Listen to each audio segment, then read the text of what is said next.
Hello friends, welcome to foodie Kamali. இன்றைக்கி நம்ம என்ன ரெசிபி பார்க்க போகிறோன்னா ஓமப்பொடி.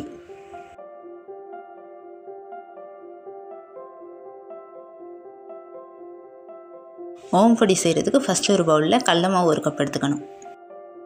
அது கூடவே 1/4 கப் அரிசி மாவு எடுத்துக்கணும்.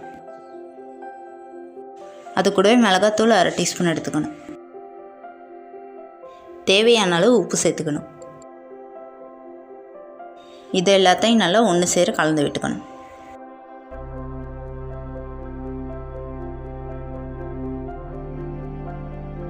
நான் கட்டி பெருங்காயம் எடுத்துருக்கேன். அதை தண்ணியில் ஒரு 15 நிமிஷம் ஊற வச்சு எடுத்துக்கிறேன். அந்த பெருங்காய தண்ணியை கொஞ்சம் கொஞ்சமாக ஊற்றி நல்லா பசஞ்சு விட்டுக்குங்க. உங்கள்கிட்ட கட்டி பெருங்காயம் இல்லாமல் தூள் பெருங்காயம் இருந்துச்சுன்னா 1 டீஸ்பூன் சேர்த்துக்குங்க. உள்ள தேவையான அளவுக்கு தண்ணி ஊற்றி கொஞ்சம் கொஞ்சமாக பசஞ்சுக்குங்க.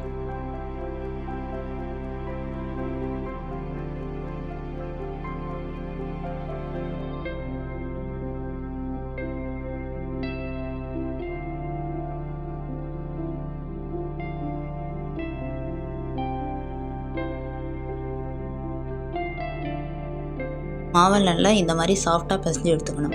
அதுக்கப்புறம் ஒரு கடாயில் தேவையான அளவு எண்ணெய் ஊற்றிக்கணும். எண்ணெய் நல்லா சூடானதும் உரலில் தேவையான அளவு மாவை போட்டு நல்லா புளிஞ்சு விட்டுக்கணும். கேஸை லோ ஃப்ளேம்லேயே வச்சுக்கணும்.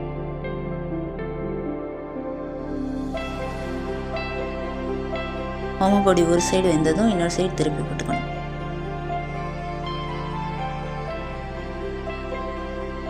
எண்ணெய் அடங்கினதும் ஓமப்பொடியை ஒரு பிளேட்டுக்கு மாற்றிக்கங்க.